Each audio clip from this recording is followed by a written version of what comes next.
Are you trying to learn how to finger your notes on the trumpet? If you are, this video is for you.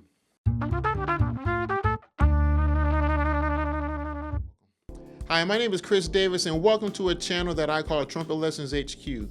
Here, I give you tips, demonstrations, and encouragement to help you become a better trumpet player. If you like the sound of that, go ahead and press the subscribe button.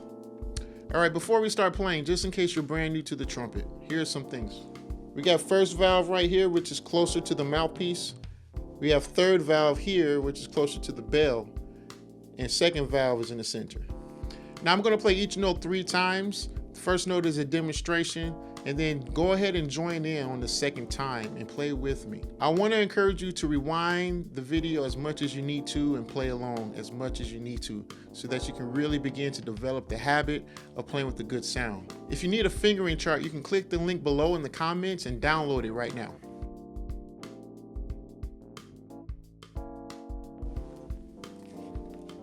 Check 1, 2. All right, here we go.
If you want other valuable tutorials on how to play trumpet better, go ahead and click one of the videos on the screen, and I'll see you there.